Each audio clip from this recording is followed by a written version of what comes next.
It was cold in General Motors Plant Number 1 in February of 1937. The heat had been turned off weeks earlier, and broken windows were letting in the chilly winter air of Flint, Michigan.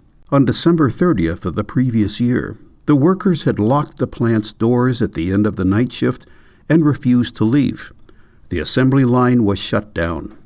The auto workers ignored a court order to leave and even blocked police attempts to evict them by force. When tear gas was thrown inside to drive strikers out, union sympathizers broke windows to let in fresh air. General Motors refused to meet with union representatives, but when the sit-down strike spread to a second plant, GM signaled that they'd negotiate with the United Auto Workers.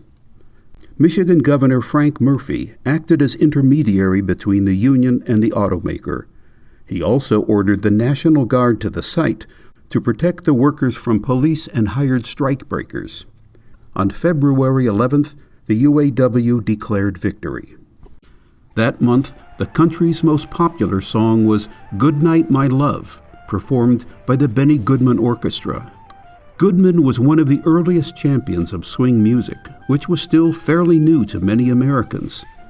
And on page 14 of the February 13th issue, the Post offered a good explanation of what swing music was all about, and why it sounded so different from the jazz that had been played from the ragtime era through the Roaring Twenties. The country needed the upbeat, energetic tempo of swing music this year, though unemployment had dropped to 9% from the 23% of 5 years earlier. The economy was still far from recovered. Many Americans were enduring the hard times with dreams of a better future. They could get those dreams refreshed for 25 cents at their local movie theater. This year, one of the decade's best escapist movies was released, Lost Horizon. Director Frank Capra was so enthusiastic about the project that his first cut of the film was 6 hours long.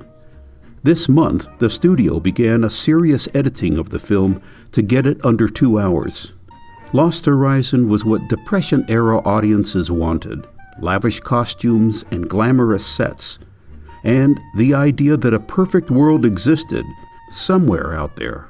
President Roosevelt's world wasn't as perfect as Shangri-La, but the year had started well for him. He had just been re-elected with another landslide victory. Encouraged by voters' support, he entered his second term with a renewed energy to push his social policy. But he faced a big obstacle: the Supreme Court. It had repeatedly ruled that the programs of his New Deal were unconstitutional. Beginning in 1935, the court struck down more pieces of legislation than at any other time in American history. Emboldened by his recent victory, Roosevelt now proposed a radical solution to this obstacle: a bill that would encourage elderly Supreme Court justices to retire. If a justice who was 70 years and 6 months old didn't retire, the president would appoint an assistant to the court with the same voting rights as the justices. The bill would give Roosevelt the chance to get 6 friendly faces on the bench. Naturally, the Supreme Court objected. Democrats were sharply divided, and Republicans wisely said little and let the Democrats fight among themselves. If Americans were surprised by Roosevelt's plan, they would have been just as surprised at what happened next. Justice Owen Roberts, who consistently voted with the conservatives, switched sides the next month in a case that was challenging minimum wage law. It was the beginning of a long string of judgments that supported Roosevelt's New Deal. The next month, Justice Owen voted with liberal judges again to rule the National Labor Relations Board constitutional.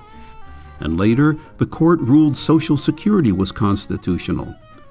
According to Chief Justice Charles Evans Hughes, the expanded court idea didn't cause judges to change their opinions. Rather, it was the overwhelming support Roosevelt received from Americans that caused the justices to consider the popular will instead of their own political leanings. Roosevelt got the court's support without adding judges. The reform bill faded away in committee. Roosevelt eventually replaced 7 of the 9 justices, cementing his legacy for years to come. He might have gained some victories in the court, but his expanded court idea had alienated many in his party. Conservative Democrats began aligning against him, and the political unity that had driven the New Deal began to unravel. This video was brought to you by the Saturday Evening Post Digital Archives. Saturday Evening Post members can explore our 200-year-old archive and receive 6 issues of the Post print edition for only $15 a year. Subscribe today at the link below.